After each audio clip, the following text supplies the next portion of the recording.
Buenas tardes, doctor. Nosotros vamos a comenzar a hablar sobre el tema de valoración y manejo inicial del paciente politraumatizado. El grupo está conformado por Brian de la Quintana Aliendo, Paola Segovia, Michael Cuellar Moscoso, Valentina Roca Senzano, José Gabriel Quispe Paza, Alexandra Barriga Guzmán, Celina Merida Toledo y por mi persona, Ana Lady Paco Condón. Siguiente, por favor.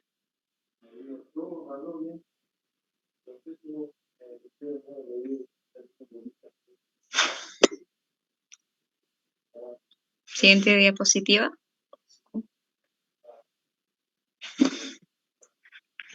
Puta, no cambio, espera. Ya.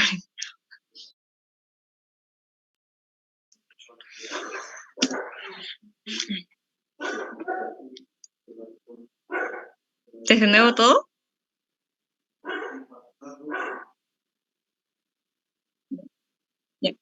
La atención al paciente politraumatizado requiere de decisiones rápidas y bajo presión, ya que la probabilidad de supervivencia puede disminuir abruptamente cada minuto que pasa en la evolución del trauma. Ahora, vamos a considerar que una de las consideraciones en el tratamiento es no causar un daño adicional, ya que todo intento de atención al politraumatizado va a requerir de ciertas secuencias, así como también de etapas intermedias que son necesarias en la hora de atención al paciente politraumatizado. Ahora, este origen del esquema sistémico se debe a Steiner cuando en 1978 creó el curso de ATLS, que a partir de este momento se establecieron a nivel mundial con la intención de optimizar la atención a las víctimas del trauma. Ahora, el trauma se considera un problema de salud pública dado a su frecuencia, así como también a su magnitud. Vamos a ver que en los países de Estados Unidos se considera una de las primeras causas de muertes a personas menores de 44 años, así como también en algunos países de Latinoamérica, como ser Venezuela, Colombia, Guatemala, Honduras, es considerado una de las primeras causas de muerte. Ahora, en nuestro país, Bolivia, vamos a considerar que también es una de las principales causas de muerte, siendo que los accidentes de tránsito han aumentado en un 3,5% en el primer trimestre del transcurso de este año y que la mayoría de las personas fallecidas fueron del sexo masculino en el rango de edad de 18 a 35 años. Ahora, la mortalidad ha sido el principal indicador de magnitud de un problema de salud pública, pero también es importante destacar que por cada muerte hay miles de supervivencias que quedan consecuencias físicas y emocionales. Y también vamos a ver que el trauma no solamente afecta a la víctima, sino también a su familia, así como también a las comunidades, a la sociedad en general.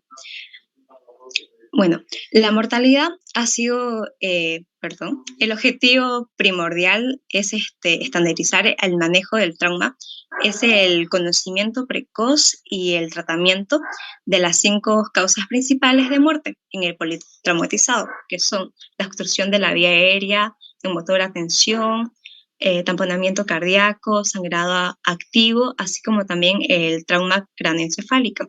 Siguiente, por favor. De estas 5 causas, se debe reconocer de inmediato por el personal que atiende a estos pacientes, así como también iniciando en el área prehospitalaria y continuando en la hospitalaria. La atención hospitalaria al traumatizado se subdivide de la siguiente manera. 1, que es la rápida valoración inicial unida a la reanimación de las funciones vitales, que vamos a denominar evaluación y manejo primario. El examen secundario, que esta sería el 2, que la vamos a denominar como una evaluación evaluación y manejo secundario, ¿ya? Y por último tenemos el inicio de un tratamiento definitivo. Siguiente, por favor.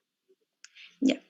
Ahora, en el programa de capacitación de trauma, también denominado manejo integral del paciente politraumatizado, se va a incorporar el término atención temprana, haciendo una referencia a los cuidados médicos, así como también de enfermerías, sus cuidados básicos y avanzados, que van a brindar a los pacientes víctimas del trauma en el lugar del hecho o también durante sus traslados a un centro asistencial.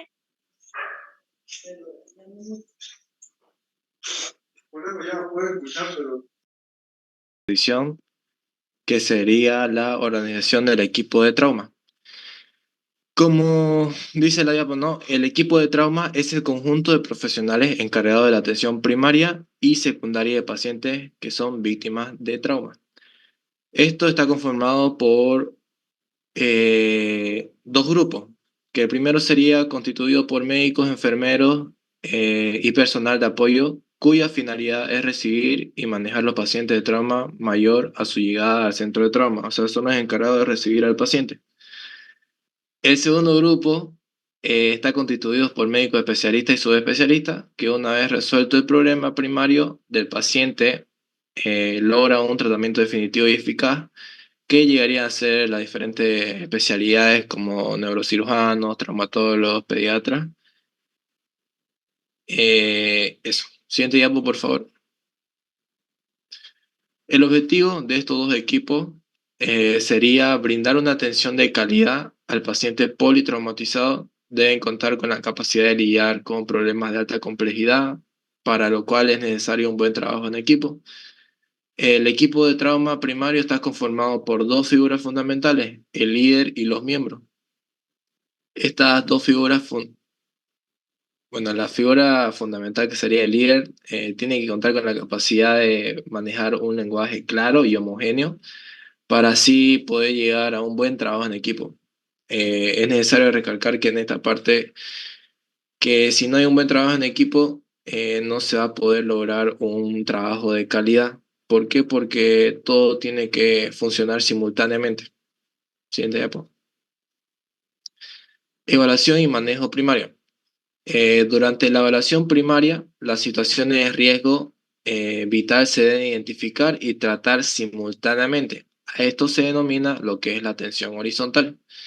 Después tenemos la atención vertical, donde se toman en consideración las prioridades de la atención, es decir, la ABCDEF, que la A llegaría a ser vía aérea y control de columna cervical, la B, ventilación, la C, circulación y control de hemorragia, la D, valoración neurológica, la E, exposición y control de hipotermia, y la F sería el manejo del dolor.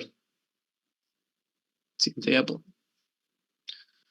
Acá tenemos el ejemplo de la atención vertical y la atención horizontal. Como dijimos antes, la atención vertical es donde se toma en consideración las prioridades de atención.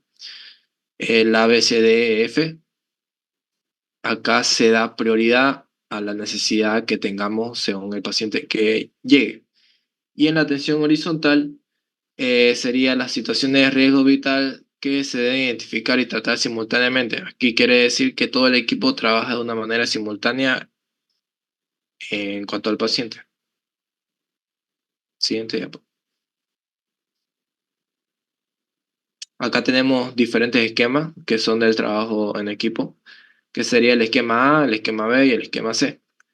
Como dice la imagen, ¿no? La figura naranja sería el líder, que siempre, como dijimos, tiene que tener un lenguaje claro y homogéneo para que se pueda llevar a cabo una buena atención de calidad, dirigiendo al equipo todo el tiempo, ¿no? Eh, Dependiendo de qué necesita el paciente, según el ABCDF. Después tenemos al enfermero, como está en la imagen, en una figura verde. Después los miembros del equipo como una figura amarilla. Y las flechitas nos indicarían la movilidad del miembro del equipo de acuerdo con la dinámica de atención según el esquema que tengamos, ya sea el A, el B o el C.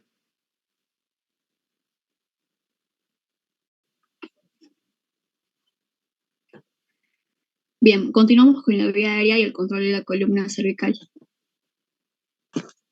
Bien, la vía aérea es la prioridad máxima en todo paciente politraumatizado. A todo paciente traumatizado hay que considerarlo como una vía aérea difícil. Si el paciente es capaz de responder al interrogatorio del médico, tiene una vía aérea permeable, ventilación y perfusión están correctas. Alguna de las preguntas que se le hace al paciente es si está bien, si alguien le puede ayudar, si puede respirar. Con esto eh, ya podemos indicar si hay una alteración o no de la vía aérea cuando hay presencia de ronquera, de estridor, o si no responde a estas dichas preguntas. También podemos decir que hay causas de compromiso de la vía aérea, como son la obstrucción o la presencia del cuerpo extraño. En la obstrucción generalmente se da porque el paciente está inconsciente, entonces la lengua se dirige hacia atrás. Para esto se realiza la maniobra de elevación de la mandíbula, que consiste en colocar una mano en la frente y una mano en la frente, inclinando la cabeza hacia atrás, y la otra mano en la mandíbula, inclinando o elevando la mandíbula hacia adelante. Siguiente.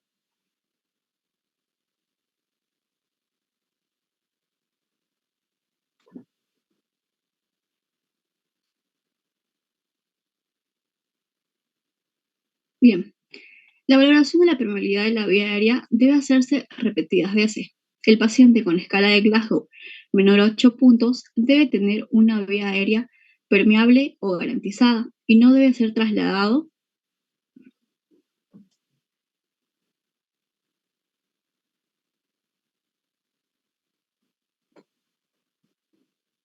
sin este requisito. Tenemos dos tipos de vía aérea permeable, que es una intubación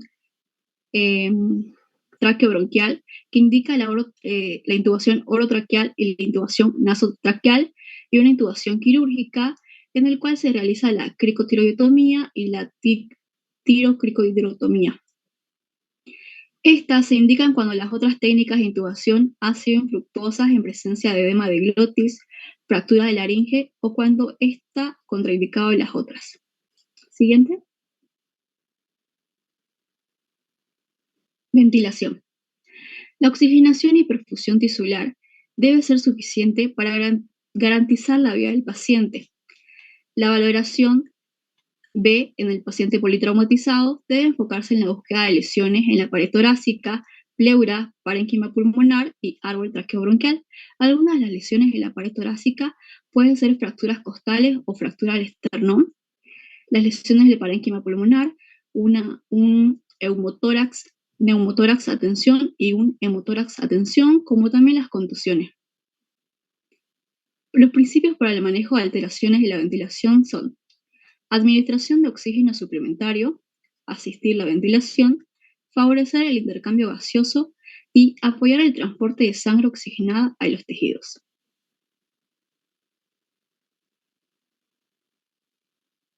Siguiente.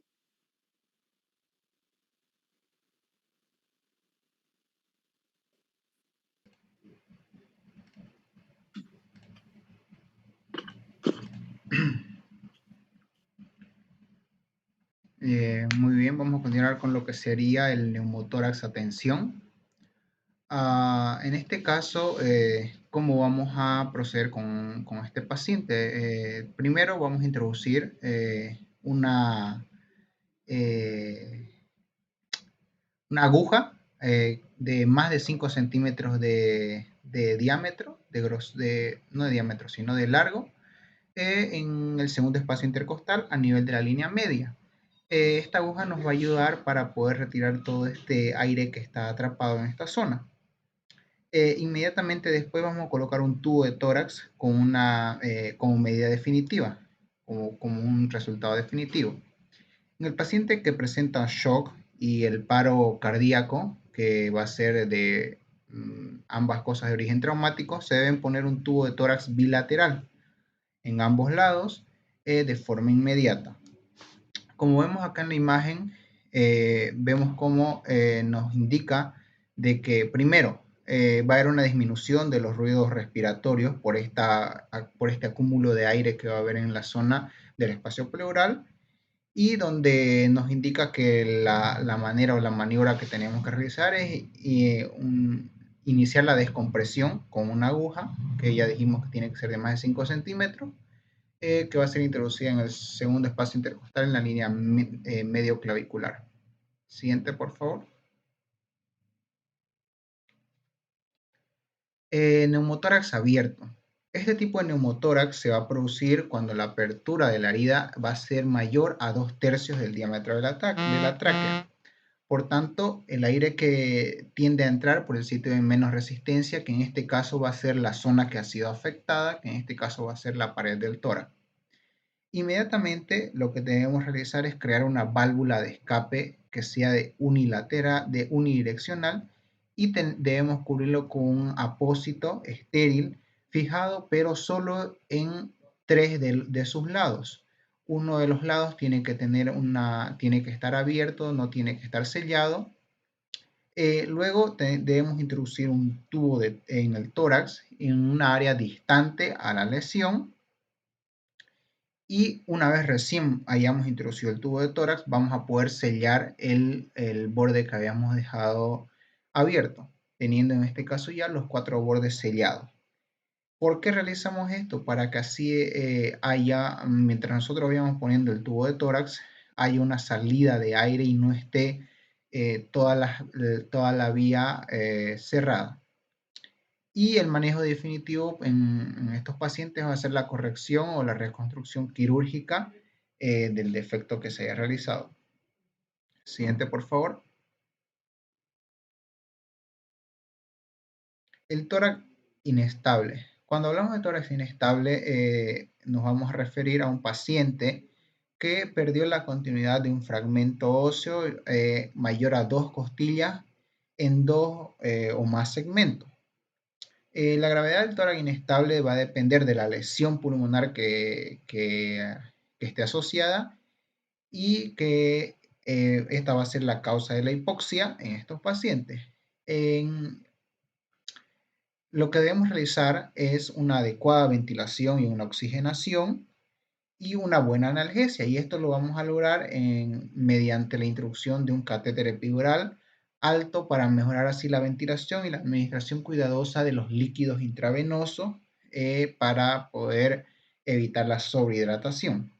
El tórax inestable no es indicación inmediata de una intubación endotraqueal, entonces no es como ley que el paciente que tenga un tórax inestable o presente un tórax inestable tenga que ser intubado o deba recibir una intubación endotraqueal. Para el manejo del dolor de este paciente, se recomienda la intervención para evitar, la falla respiratoria que va a ser dada debido al compromiso de la movilidad de la cavidad torácica. Porque, como habíamos mencionado, va a ser un paciente que perdió la continuidad de 2 o más costillas en 2 o más segmentos, y entonces esto está causando una compresión, lo cual nos puede llevar más adelante a una falla respiratoria. Siguiente, por favor. Cuando hablamos de hemotórax masivo, vamos a hablar de que hay más de 1500 ml de sangre que estén en esta zona.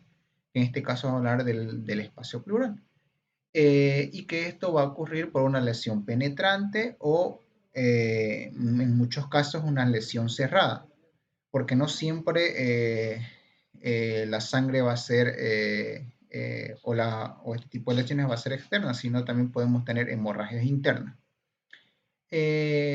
Y esta lesión puede ser dada en la parte o de manera cerrada de los grandes vasos o hilios pulmonares, produciendo también una desviación del mediastino y una compresión del pulmón contralateral.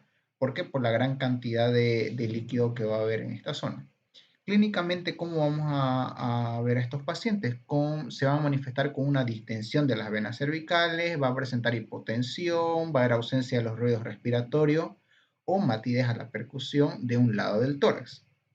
Para el manejo de estos pacientes va a consistir en la restauración rápida del volumen sanguíneo mediante la infusión de cristaloides y sangre lo más pronto posible, porque habíamos dicho de que este paciente perdió más de 1500 ml, o sea, más de 1,5 litros. Y la descompresión del tórax debe realizarse colocando un solo tubo de tórax de calibre 38 French a nivel de la tetilla anterior a la línea media axilar. Como vemos acá en la imagen, tenemos que, en estos casos, lo que también se puede realizar es que la sangre que vayamos a retirar de nosotros del tórax, también la podemos recolectar en un sistema de drenaje que nos permita la autotransfusión de estos pacientes, porque en muchos casos, si nos toca en la emergencia, no siempre se va a contar con sangre disponible para poder transfundirle a estos pacientes. Entonces, lo que podemos hacer es una autotransfusión con la misma sangre que nosotros vayamos recolectando. También vemos los cortes IFAS en esta imagen, que van a ser los distintos cortes que nosotros podemos realizar cuando ya tengamos al paciente en un hospital y nosotros podemos realizar una ecografía para poder buscar todas las zonas que hayan o que estén presentando un hemotórax. Siguiente, por favor. Circulación y control de la hemorragia. Lo que nosotros debemos de realizar en estos pacientes, lo primero es la posibilidad de reanimar con éxito a un paciente. Va a consistir en indagar, encontrar y tratar las causas reversibles del mismo, trasladando al paciente a un quirófano lo antes posible. Porque habíamos dicho que no siempre un paciente que sea politraumatizado va a tener una hemorragia externa, también van a tener hemorragias internas. Lo que debemos de tener en cuenta es que no solo hay hemorragias, como les mencioné, externas o visibles, sino también las hemorragias internas. Dentro de esto definiremos al shock como una perfusión orgánica y oxigenación tisular deficiente, que es lo que van a presentar estos pacientes. Porque un paciente con pérdidas de más de 1500 ml, o sea, 1,5 litros de sangre, generalmente tienden a hacer un shock hemodinámico. Y lo que tenemos de realizar nosotros, sabiendo todo esto, es restaurar la volemia primero para evitar al paciente que entre en shock, controlar el sangrado directamente cuando son lesiones externas y en cirugía cuando son lesiones internas. Y en cuanto a valorar a estos pacientes, tenemos que ver el estado hemodinámico del paciente. Lo vamos a hacer mediante la valoración del estado de conciencia, la coloración que va a presentar el paciente y el pulso. Siguiente, por favor. Ahora, en esta imagen vamos a ver de que, primero, en el lado izquierdo superior, vamos a tener de que el neumotórax generalmente va a ser presentado con una hipoexpansibilidad, un enfisema subcutáneo, el timpanismo que va a tener, los ruidos respiratorios disminuidos o abolidos que no van a estar presentes. Y su forma más grave, que es la máxima expresión del neumotórax, que va a ser el neumotórax a tensión, el cual nos va a presentar una ingurgitación yugular, nos va a presentar el timpanismo, los ruidos respiratorios abolidos, los ruidos cardíacos normofonéticos y la hipotensión. Y lo mismo cuando hablamos de hemotórax, vamos a tener la presentación común, que es el hemotórax normal, con una hipoexpansibilidad, matidez, los ruidos respiratorios disminuidos o abolidos, y la forma grave o la máxima expresión del hemotórax, que es el hemotórax masivo, con regurgitación yugular, matidez, los ruidos respiratorios abolidos, los ruidos cardíacos normofonéticos y la hipotensión. Siguiente, por favor.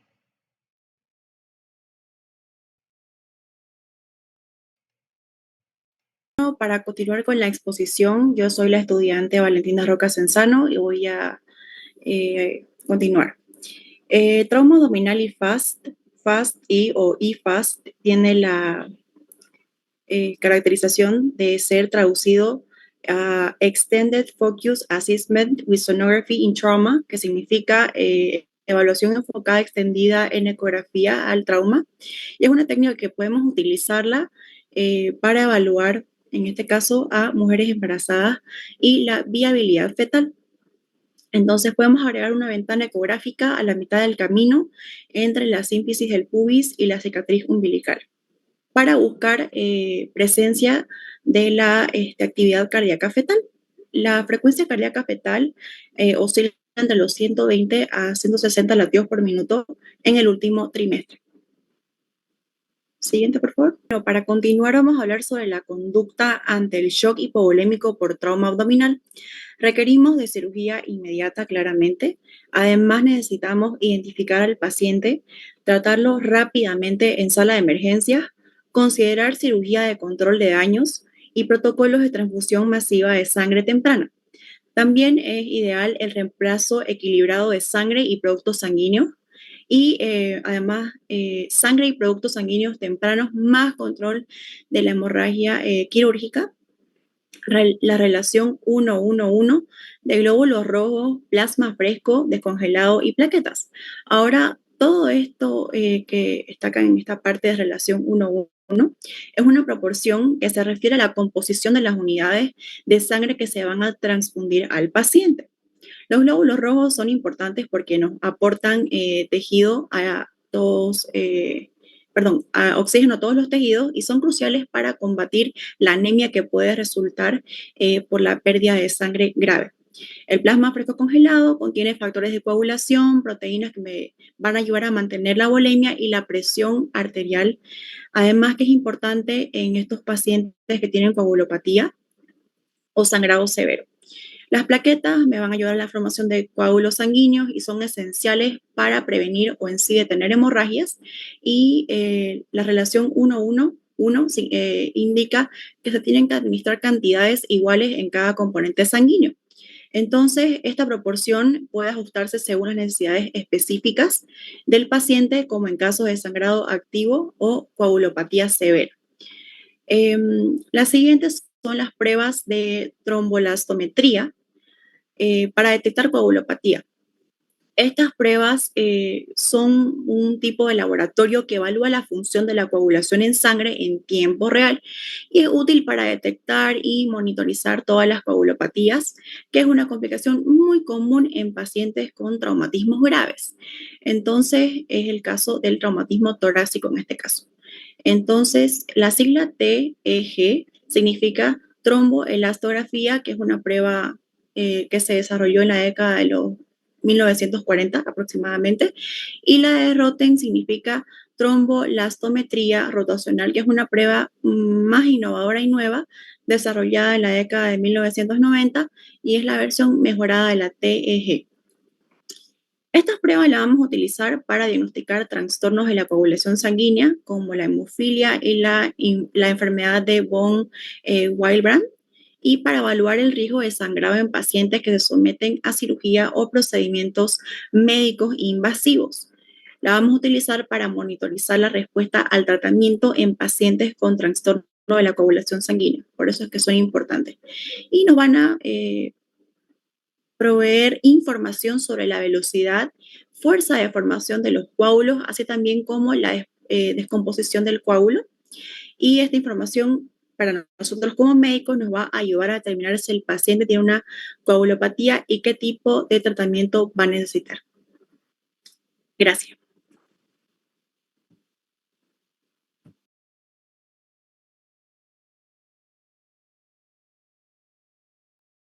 Buenas noches, vamos a continuar hablando del ámbito de la valoración neurológica. Mi nombre es José Gabriel Quispe Paz.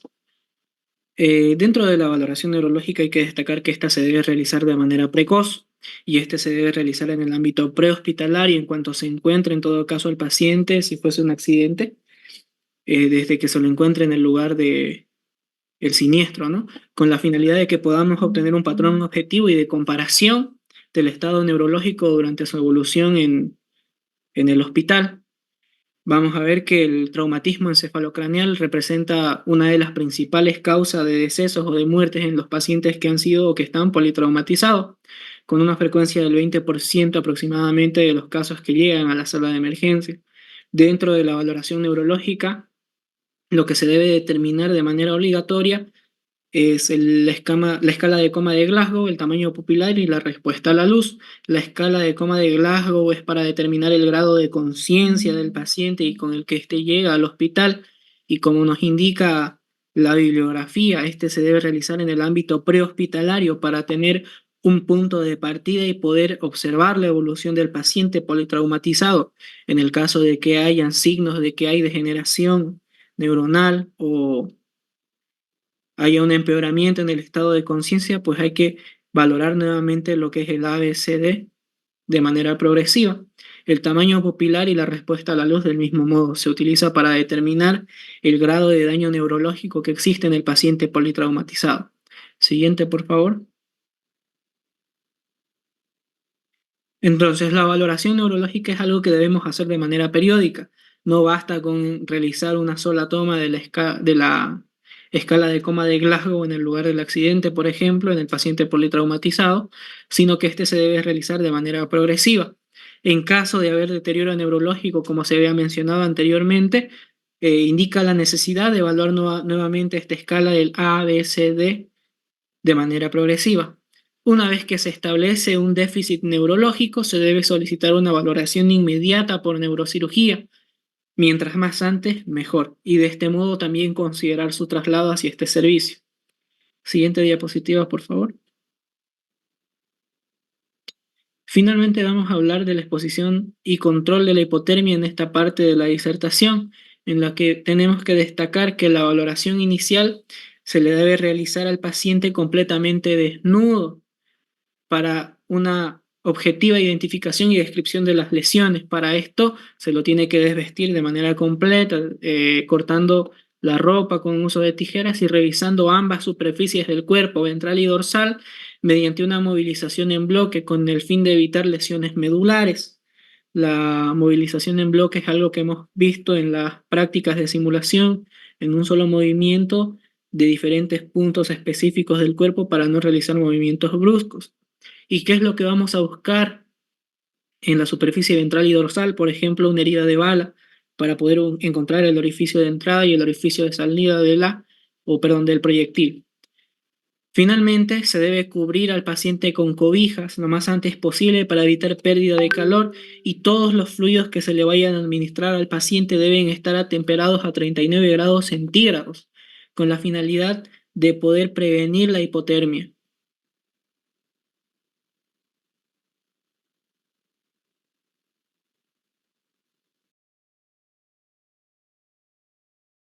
Bueno, siguiendo con la exposición, tenemos el manejo del dolor. Mi nombre es Alexandra Barriga.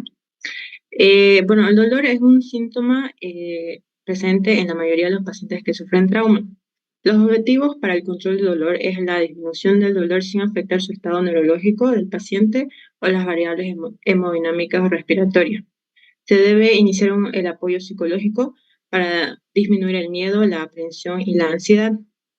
Y también se hace el uso de la analgesia multimodal, que es una combinación de fármacos que actúan en diferentes lugares anatómicos sobre diferentes receptores y su comportamiento farmacológico es diferente. Esto implica una disminución en las dosis y por ello una incidencia menor en los eventos adversos.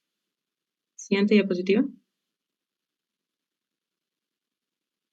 Ya, en la evaluación y manejo secundario. Una vez que ya se haya cumplido el protocolo anteriormente expuesto, se debe hacer una revaloración de la situación del paciente. Esta valoración se denomina valoración secundaria y se divide de la siguiente manera.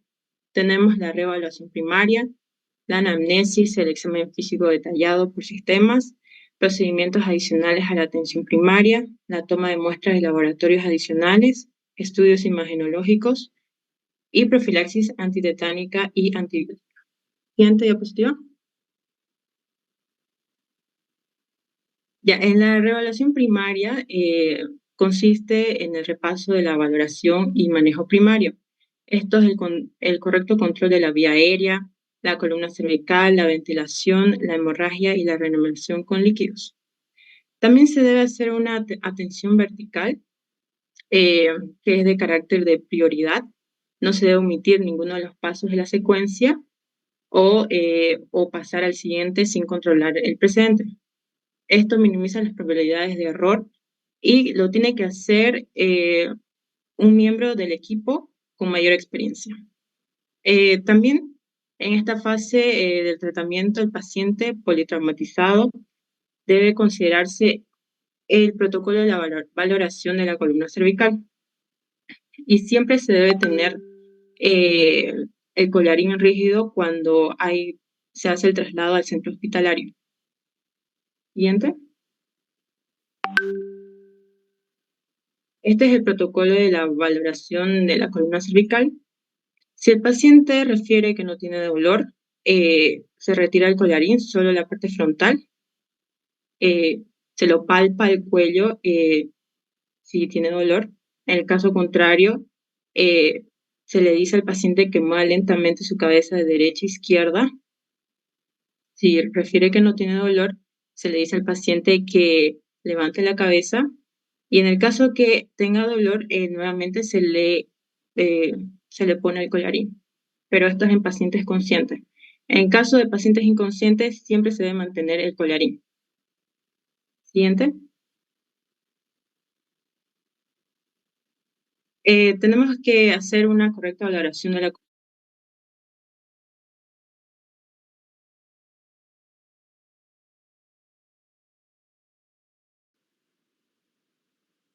Ya, en la reevaluación primaria, bueno, a pesar de que la valoración de la columna cervical es importante, no es prioridad al momento de la atención primaria. Lo importante es la inmovilización y seguir con la evaluación y manejo sistémico del lesionado. También podemos encontrar varios escenarios cuando el paciente está consciente, está alerta, no está bajo intoxicación etílica ni drogas, no tiene lesiones distractorias como fracturas de huesos largos o costales, es menor de 65 años, no tiene antecedentes de trauma severo, debe procederse de la siguiente forma. El paso 1 es si el paciente refiere dolor en la columna cervical, si dice que no, entonces el examinador tiene que sostener la cabeza y el otro debe abrir el collarín. Se debe interrogar al paciente sobre la presencia o no de parestesias en miembros superiores. Hay que pasar las manos hacia las apófisis espinosas y palparlas en busca de dolor. Si no hay dolor, se le pide al paciente que gire lentamente la cabeza de izquierda a derecha. En el caso que no haya dolor, se pide al paciente que levante la cabeza y se retire el collarín. No se debe hacer ningún estudio radiológico. Pero si el paciente refiere dolor en cualquiera de esas maniobras, se debe recolocar el collarín, se debe hacer radiografías de la columna cervical AP, tomografía y se debe consultar con un neurocirujano. Si encontramos al paciente inconsciente o bajo intoxicación etílica, drogas o tiene alguna lesión distractoria, entonces no se debe retirar el collarín y se debe proceder a realizar los estudios mencionados anteriormente. Siguiente diapositiva.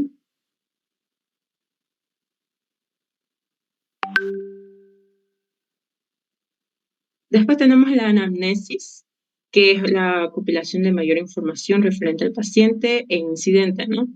Se le puede interrogar al paciente si su condición lo permite o al acompañante.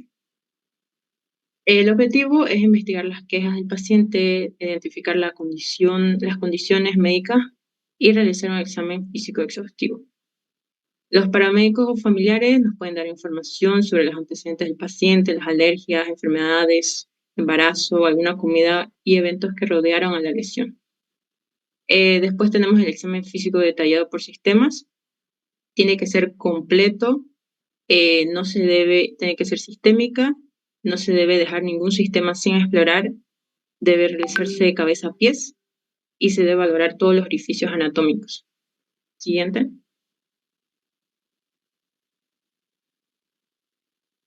Ya, en los procedimientos adicionales a la atención primaria, usamos lo que son la sonda gástrica y la sonda vesical. La sonda gástrica previene la distensión gástrica y el riesgo de aspiración, pero tiene una contraindicación cuando se sospecha de fractura de la lámina cribiforme y de la base del cráneo. En este caso se debe colocar una sonda orogástrica. Y bueno, tenemos también la sonda vesical, que se contraindica cuando hay sospecha de lesión uretral, cuando hay equimosis perineal, sangre en el escroto y próstata elevada. Por eso se debe colocar una vez se realice el examen físico completo, incluido el tacto rectal. También se puede llevar a cabo un uretrograma retrógrado antes de poner una sonda. Siguiente. Ok, para continuar, bueno, mi nombre es Selina Mérida Toledo. Tenemos la toma de muestras de laboratorio adicionales. Nos dice que la toma de muestras está dentro de la valoración inicial, mientras que su procesamiento es secundaria. Es decir, que mientras se realiza la caracterización de la vía periférica en lo que es C, que es circulación, entonces se va a aprovechar para la toma de muestras. Y los exámenes básicos que se solicitan durante la evaluación primaria son lo que es hemoglobina, hematocrito y la gasometría arterial o venosa. Y mientras que las secundarias tenemos lo que es la gonadotropina coriónica, lactato, glicemia, urea, creatinina y los marcadores de isquemia y uroanálisis. Siguiente, por favor. Ok, en los estudios imagenológicos tenemos que se debe realizar una radiografía lateral del cuello si la tomografía no está disponible. Se debe realizar lo que es anteroposterior de tórax y pelvis, que son importantes en la evaluación del paciente de un trauma cerrado, porque nos va a permitir identificar lesiones y para recibir un manejo específico. Luego tenemos las proyecciones de la columna AP y de la odontoides. Una tomografía de columna cervical debe realizarse en la valoración secundaria. El ensanchamiento del mediastinal, hemotoras y fractura abierta de pelvis corresponden a sitios de sangrado oculto que pueden no recibir una atención adecuada si no se realizan estos métodos complementarios para su valoración, que puede retrasar su diagnóstico y hacer una buena valoración. Luego tenemos que en pacientes con sospecha de una lesión abdominal o cardíaca se debe realizar un ultrasonido para determinar la presencia de líquido abdominal o pericárdico. Ahora, el ATLS plantea la lectura de sus radiografías siguiendo el esquema ABCD, dándole a cada letra una característica a tener en cuenta. Lo mismo con el MIC, que expone para las radiografías de tórax, que es por sus iniciales, que es mediastino, intercostales, instrumentales, pulmón y pleura. Luego, uno de los aportes más significativos ha sido la interpretación de radiografía de pelvis usando la interposición de una imagen llamada cabeza de hormiga, que pueden inferir en la probabilidad de sangrado de una fractura de pelvis, tomando en cuenta las articulaciones sacroiliacas, el anillo pelviano y la circunferencia pélvica. Siguiente, por favor.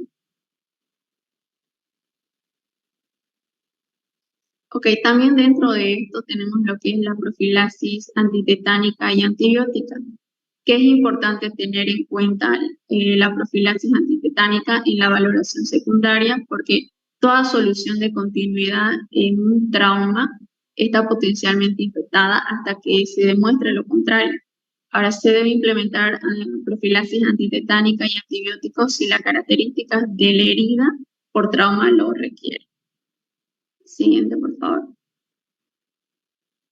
Luego tenemos lo que es la protección universal, que en la atención al paciente politraumatizado en la unidad de trauma debe comenzar con la protección del personal que va a estar a cargo, ¿no?, para minimizar el riesgo de transmisión de las enfermedades. Entre estos equipos de protección tenemos lo que es el mandil, las batas impermeables, los gorros, los barbijos, los guantes, los cubrecalzados. Y el material con riesgo biológico como las agujas o los catéteres deben depositarse en un recipiente para este fin. Siguiente, por favor.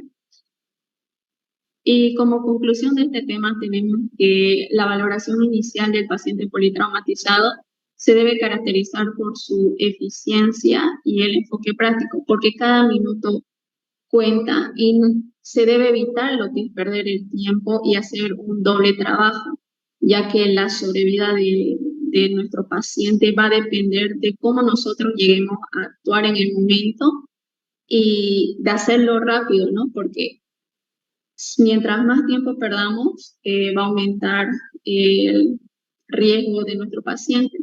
Entonces, por eso se necesita tener una buena práctica y poder realizar esta atención a los pacientes politraumatizados de manera correcta y adecuada para poder